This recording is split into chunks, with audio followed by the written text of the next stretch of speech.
caso de, barbaridades y cuestiones muy dañinas, también censurándolas. ¿Qué ocurre con Internet, con las redes? Buscan, o sea, tienen fines económicos, no tienen fines de generar una sociedad más democrática y más humana. Funcionan con criterios económicos. Y incluso el mundo que habitamos prioriza los números, el dinero, antes que al ser humano. Bueno, ese es el problema, ¿no? Cómo la cultura de derechos humanos nos dice, tenemos mal el foco, pongamos el foco en las personas. ¿Mm? Entonces, lo que se busca con las redes, con Internet, es segmentarnos de acuerdo a nuestros gustos, nuestros intereses, nuestras ideas. Se crean los algoritmos y los algoritmos, ¿qué buscan? Darnos propaganda, vendérselos a las empresas para hacer publicidad. Lo que pretende el mundo de Internet, sobre todo de las redes, es distraernos, atraparnos el mayor tiempo posible, porque así podemos consumir más propaganda y quizás podemos comprar más. ¿Esto qué genera en las personas, en la subjetividad de las personas? Genera un encierro. Terminamos vinculándonos con los que piensan igual que nosotros. Perdemos esa pluralidad, así como decíamos en los estados totalitarios, se limita la pluralidad de información, hay un discurso predominante. Con las redes nos pasa eso, vemos solo lo que tiene que ver con nosotros. Hay un concepto que se llama que es la burbuja de filtros, que es un concepto creado por Eli Pariser. Entonces, si estamos encerrados siempre en nuestros pequeños mundos, baja nuestra capacidad de aceptar a otros que no se parecen a nosotros. Perdemos la posibilidad de interactuar, de integrarnos, de conocernos, ¿sí? De entendernos. Y se sobredimensiona la opinión.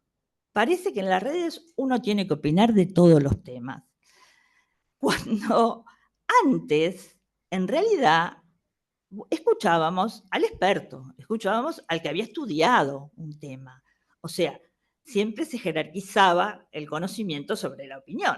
La opinión no nos aportaba demasiado. Pero hoy está sobredimensionada la opinión. Y todos sentimos que tenemos autoridad para opinar de cosas que no sabemos. Brutal. Bueno, las redes entonces van debilitando nuestra capacidad de escucha y de comprensión de otros grupos de la sociedad. Los intercambios en las redes son breves y eso hace que perdamos profundidad en el debate de ideas. Todo pasa muy rápido. Se agota en me gusta, no me gusta. Y no podemos debatir realmente. Y además, el debate parece que es una mala palabra, cuando el debate es algo que nos enriquece y nos abre la cabeza, nos abre la conciencia. ¿Sí? Todos hemos visto en algún grupo de WhatsApp, cuando la mayoría piensa de una determinada manera y aparece alguien que piensa distinto, parece que hay que expulsarlo. No se puede pensar distinto. Entonces las redes están moviendo nuestras emociones más primarias, las menos civilizadas. En algún, no, o sea, no quiero exagerar, pero en parte ocurre esto.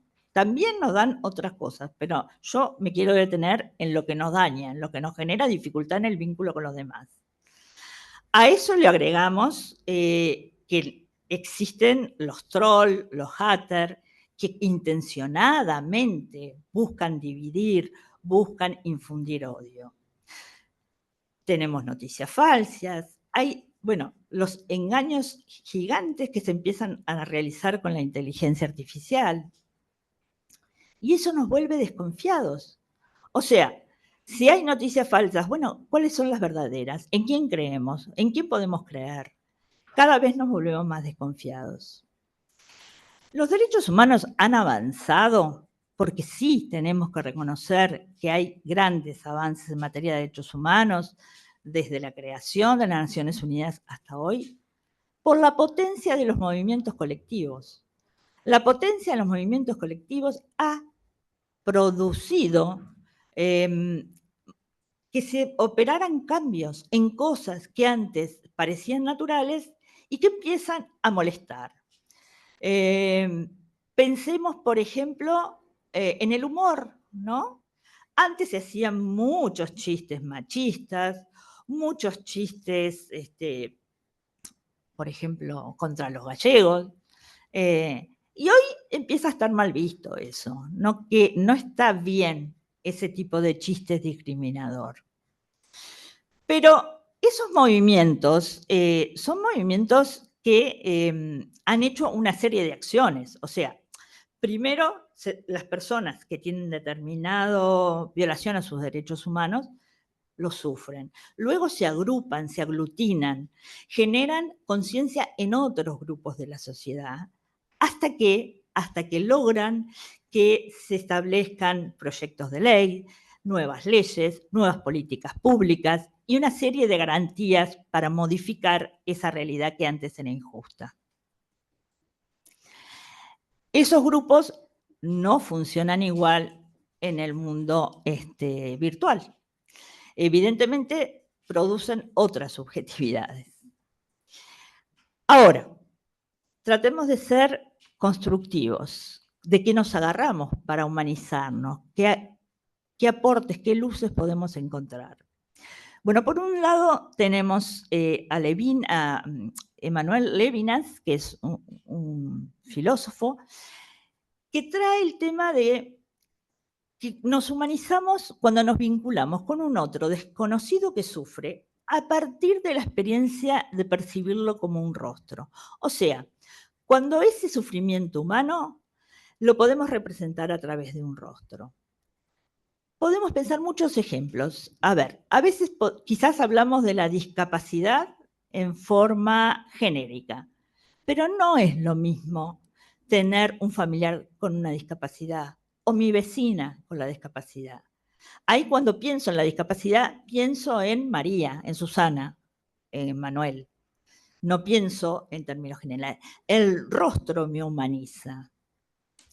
Y lo que dice Levinas es ese sufrimiento y ese rostro que toca mi sensibilidad me hace preguntar por mi responsabilidad social. Todos tenemos algo que ver con las situaciones sociales injustas. Lo injusto toca nuestra sensibilidad cuando esos rostros sufrientes me hacen identificarme, mueven algo mío que me genera interés y preocupación por esa problemática. Y en el mejor de los casos, cuando me mueve a ser hospitalario, solidario, a cooperar. El relato de la persona que sufre o sufrió opresión, exclusión, discriminación, violencia, tiene que involucrar a quien sabe escuchar. Es en el encuentro con las personas diferentes donde aceptamos a los demás como iguales, en tanto personas. Y eso es lo que nos transforma. Abrirnos a otras realidades, otras problemáticas y romper los encasillamientos.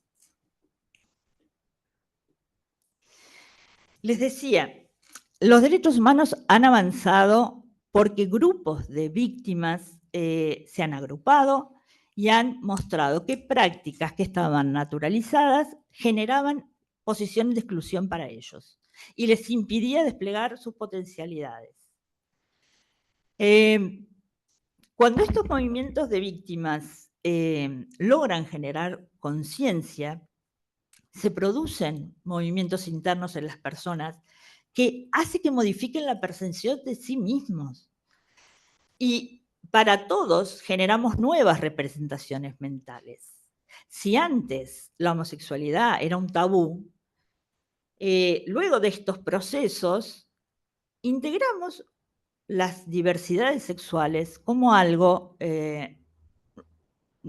natural, que existe y que lo integramos sin tener que opinar, respecto a quienes tienen identidades diferentes a las nuestras. Ahora, estos grupos de víctimas, cuando trabajan por sus derechos, se transforman en actores de la participación política y son interlocutores con quienes hay que negociar y hay que darles lugar en la construcción de las leyes y en las políticas públicas. Y la vida de estas personas, luego de estos avances, cambia radicalmente. Pensemos en una persona trans que por la cuota logra tener un trabajo digno. Es absolutamente distinto a lo que pasaba antes. Antes las personas trans estaban condenadas a la prostitución. No se les abría el mercado de trabajo. Pero igual lo que nos pasa a los que no somos trans, no es lo mismo hablar de los trans que trabajar con una persona trans todos los días, como con cualquier otra persona. ¿Sí? Y algo que es importante desarrollar frente a quien es discriminado o quien sufre una injusticia es la empatía. Reaccionar ante la injusticia que padecen otros, porque de alguna manera nos podemos identificar con ese sufrimiento y mueve fibras afectivas en la persona que está sufriendo esa realidad. Por ejemplo, a mí me ocurrió como psicóloga trabajar con familiares de detenidos desaparecidos. Por supuesto que la idea que yo podía tener de lo que era la desaparición de alguien y lo que le pasaba a la familia cambió radicalmente al sentir el dolor de la persona y al verlo en un rostro sufriente. La empatía muchas veces se dice que es ponerse en el lugar del otro. Bueno, no podemos ponernos en el lugar del otro. Yo no puedo ponerme en el lugar de alguien que vive en una silla de ruedas todos los días. Pero lo que se trata es que me identifique mentalmente y afectivamente con esa persona, que la comprenda. La empatía es entender lo que otro individuo siente y responder en consecuencia. Y es lograr que la persona se sienta acompañada, comprendida, apoyada. Y en este sentido vamos a ver el tercer video, el número 3, que es un testimonio de alguien que ha sido muy discriminada. Se trata de un artista peruano, M, que es cantante, y bueno, vamos a ver un fragmento de una charla TED.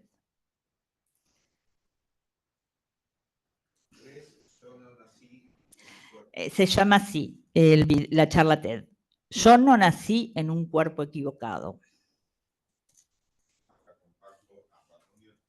Sí.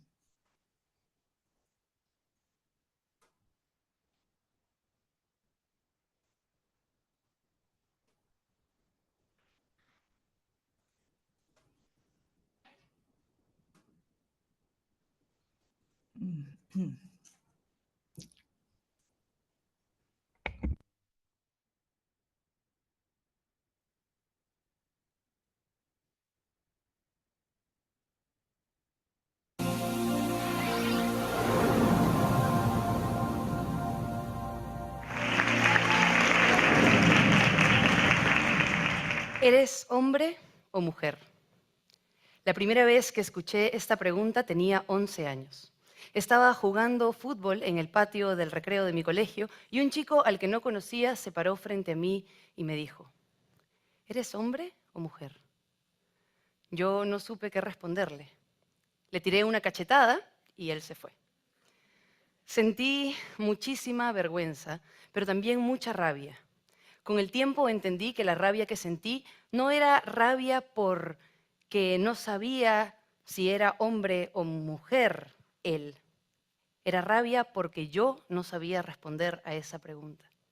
Era rabia porque por primera vez me enfrentaba a una bifurcación que parecía no tener un camino correcto para mí. A los 11 años me enfrenté por primera vez a una pregunta que no tenía idea me iba a acompañar el resto de mi vida. Muchas veces las personas trans tenemos que salir del closet no una, sino 2 veces. La primera vez que salí del closet tenía 15 años y fue para decirle a mis amigas del colegio que era lesbiana. No fue difícil para mí reconocerme como lesbiana, era muy obvio que me gustaban las chicas desde siempre. Mi primera novia la tuve a los 15 años y aunque suene paradójico, nos conocimos en una comunidad religiosa.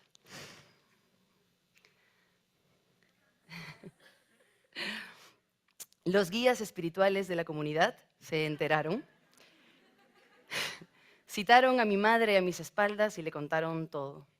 Me sacaron del closet y destruyeron el vínculo de confianza con mi madre, un vínculo que nos tomó años reparar. Yo intenté ser heterosexual por amor a Dios y por miedo a ir al infierno por mis pecados. Terminé con mi novia, fui a misas de sanación, iba a la iglesia todos los días, rezaba a toda hora. Intenté con todas mis fuerzas dejar de ser lesbiana, pero no funciona así. No es una etapa ni una opción. La segunda salida del closet fue ya no para aceptar mi orientación sexual, sino para asumirme como una persona trans. La segunda salida del closet fue la más difícil para mí porque no tenía ninguna información sobre lo trans, ningún modelo al que seguir y mucho menos una persona que yo conociera que habiendo nacido mujer como yo se identificara como trans. No habían smartphones, ni había internet en la casa, ni había la cantidad de videos en YouTube, cuentas de Instagram o grupos virtuales que hay hoy gracias al trabajo de muchos activistas trans que son recursos vitales para nuestra supervivencia. La segunda salida del closet fue la más difícil, pues ya no se trataba de quienes me atraían, sino que se trataba de mi propia identidad. Por supuesto que nuestra orientación sexual es una parte vital de quienes somos, pero una crisis por tu identidad de género se trata única y exclusivamente de confrontarte cara a cara contigo mismo. Aquí es cuando se pone medio confuso, ¿no? Orientación, identidad, sexo, género. Vamos a explicarlo un poquito. Una cosa es mi orientación sexual. Esto es quienes me atraen, con quienes me vinculo afectiva o sexualmente, a quienes amo, mi orientación sexual. Y otra cosa es mi identidad de género, cómo me reconozco, cómo me identifico, quién soy en la soledad absoluta de mi ser. Son dos esferas distintas de nuestra humanidad. Para mí, descubrir mi identidad de género empezó en medio de un escenario. Hace 5 años formé parte de una obra de teatro testimonial llamada Desde afuera. En ella contaba mi conflicto con la Iglesia Católica, pero también mis primeras experiencias de travestismo, también a los 15 años. Me vendaba el pecho para aplanar mis tetas, me ponía boxers y medias entre las piernas, amarraba mi cabello entonces largo y lo cubría con un gorro. Usaba la ropa de mi hermano. Durante los 2 años que duró Desde afuera, fui repitiendo esta escena una y otra vez. Y en un momento empecé a sentirme más feliz en mi versión travestida y menos cómoda en mi versión normal de mujer. Y así empezó mi transición.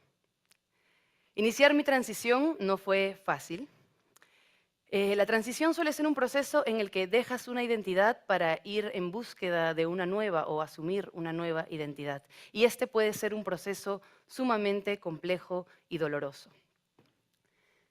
Yo pasé los meses de depresión más severos de mi vida durante esta etapa y tuve que empezar a trabajar con una terapeuta para lidiar con mis impulsos suicidas. Nunca he hablado de esto abiertamente, pero es importante hacerlo. De cada 10 personas trans, entre 3 y 5 tenemos intentos de suicidio. Y este número puede subir a 5 de cada 10 si hablamos de población trans adolescente. La depresión es aplastante. Decenas de preguntas empiezan a aparecer en tu cabeza. ¿Alguna vez me voy a sentir cómoda con mi cuerpo? ¿Voy a necesitar cirugía o tratamiento hormonal? ¿Cómo voy a pagar las operaciones? ¿Qué va a decir mi familia? ¿Qué va a opinar mi mamá? ¿Cómo se van a sentir mis amigas? ¿Qué va a decir mi pareja? ¿Podré tener una pareja? ¿Alguien me va a querer así? ¿Cómo me voy a llamar? ¿Voy a poder cambiar mi nombre? ¿Podré conservar mi trabajo? ¿Tendré oportunidades laborales? ¿Voy a ser feliz?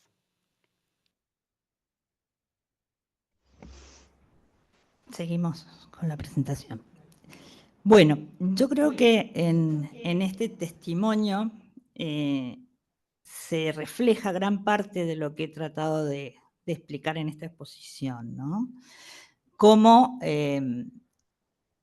estamos condicionados por las instituciones, por la familia, por el deber ser, y a mí me pareció bien importante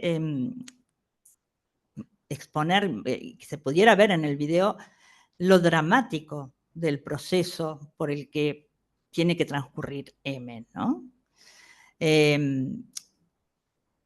Es un sufrimiento brutal el ser rechazado, el ser discriminado, el sentir de que uno tiene algo malo. ¿Mm? Por eso es interesante si pueden ver toda la charla, que yo tomé la primera parte, pero demora unos 20 minutos más o menos. Y esto de él no nació en un cuerpo equivocado.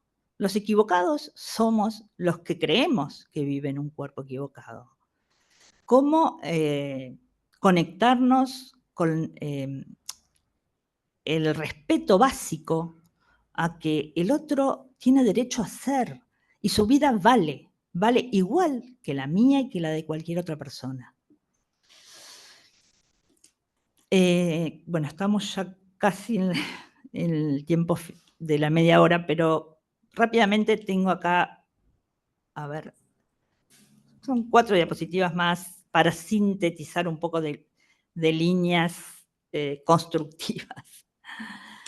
A ver, decimos, los grandes dramas que tiene la sociedad tienen que ver con la ilusión de superioridad de unos grupos sobre otros. Hay grupos que necesitan construir enemigos y que necesitan poner el mal todo depositado en ese grupo que excluye. Veamos de que la humanidad ha llegado al genocidio porque hay una ideología detrás de que se considera a quienes son exterminados no humanos, ¿no? A ese nivel, ¿no? Los discursos de odio, que bueno, de eso va a hablar mucho más Andrés después, en general tienen razonamientos absolutamente simples y de falta de análisis, de falta de reflexión, de falta de contexto. Decir que alguien vale menos porque su piel tiene otro color o porque tiene tal religión, son razonamientos bastante elementales y pobres, ¿no? Pero siempre, en general, esos discursos de odio defienden los privilegios de quienes los enuncian. Bueno, esto lo vemos con claridad en los discursos machistas, que, por ejemplo, consideran a una mujer como un objeto que tiene que satisfacerlo y no como un ser humano igual en capacidades y en posibilidades. La cultura de derechos humanos, por el contrario, nos propone que comprendamos a quien no se parece a nosotros y que, lejos de ser tolerante con quien es diferente, esto de la tolerancia también suena a mirar desde arriba. Bueno, sos distinto, pero te tolero. No, nada de te tolero. Sos distinto y sos tan libre, tenés tantos derechos como yo, y nada más. No tengo que emitir opinión ni juicio sobre alguien que no se me parece, simplemente. Por supuesto, que no esté cometiendo delitos y que no esté perjudicando a alguien, ¿no? Entonces, la conciencia humanitaria que proponen los derechos humanos, para ir rápido y sintetizando, todas las personas son iguales en tanto personas. Todas las personas se merecen una vida digna. Se trata de educarnos en la sensibilidad, y de que reaccionemos frente a lo injusto, lo abusivo, lo degradante.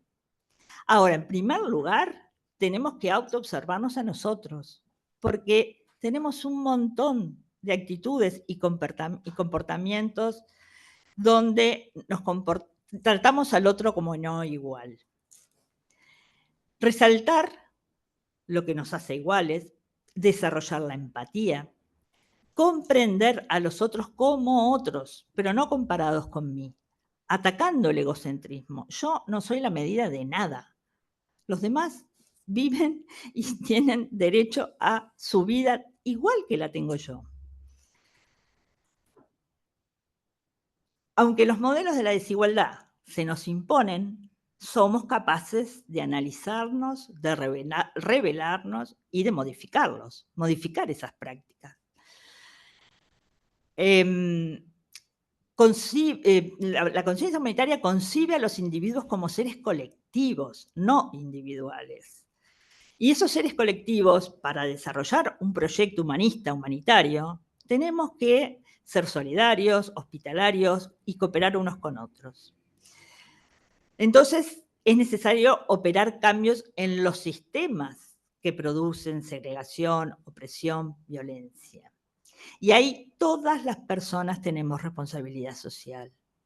Quien diga, a mí no me interesa porque es política, con el desinterés, con la indiferencia, estamos actuando.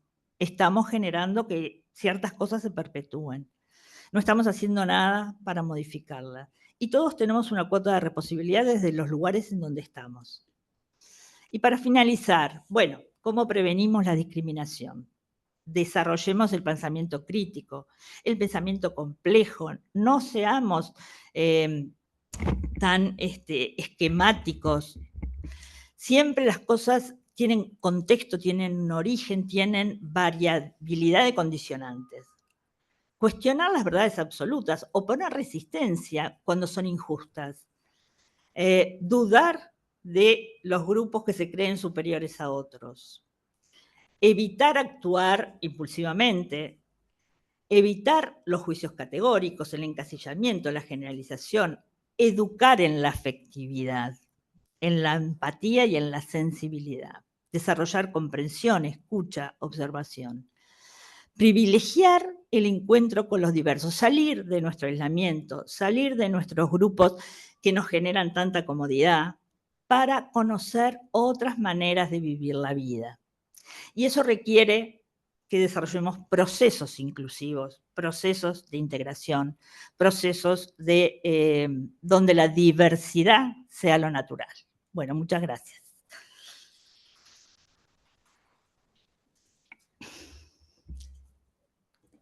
Les dejo en la última diapositiva bibliografía, que no la estamos viendo, pero bueno, ahí. Bien.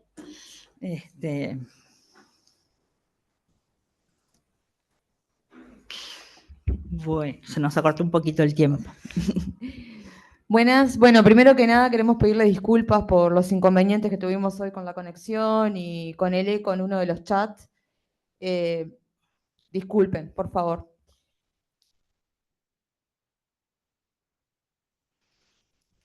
Si alguien quiere ir enviando preguntas al chat, las vamos leyendo.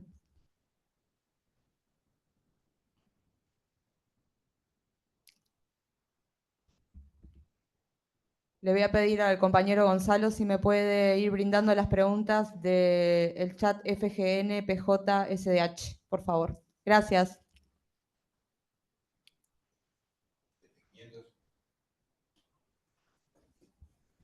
Bueno, tenemos algunos comentarios que han hecho que, genial. Bueno, por no cortar, ya que veníamos complicados con el tema del sonido, por no cortar lo fui agendando para poder.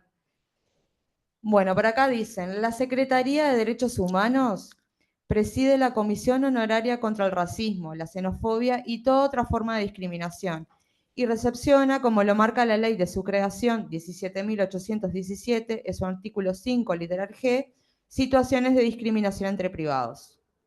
Excelente, muy buen aporte. Buen aporte. Bueno, aquí comentan sobre uno de los videos que se propusieron y nos dice, vi el video de la niña, hace referencia al video de la niña, siempre hay opiniones divididas. La idea del video era escrachar a la señora que no le da el asiento a la niña, pero terminó saliendo al revés.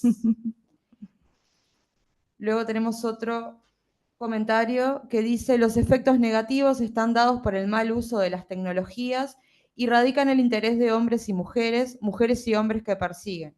Denostar, hacer fracasar, dividir, delitos, sexualidad, económicos, terrorismo, consumismo, etc.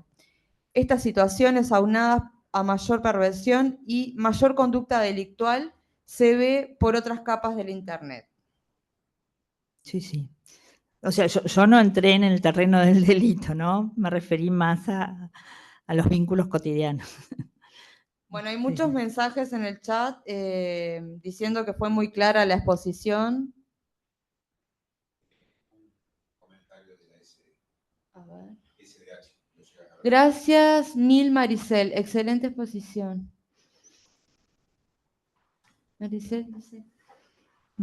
Maricel Sí. me dicen a mí, es mi sobrenombre. Bien. Ese ya fue el primero. Sí. El primero. Bueno, muy clara la exposición. Saludos de Luján Rodríguez de la SDH. Excelente. Bueno, agradecen. ¿No tenemos más? No hay más Bueno, preguntas. si les parece a los docentes, si no quieren hacer ninguna otra pregunta, vamos a ir finalizando este tercer encuentro. Bueno, yo le agradezco al público que ha estado todo este tiempo con su atención allí y bueno, y agradezco los buenos comentarios. Y sobre todo la paciencia. La paciencia. Muchas gracias. Y mucha paciencia. Bueno, nos reencontramos nuevamente el jueves a las 9. Chao.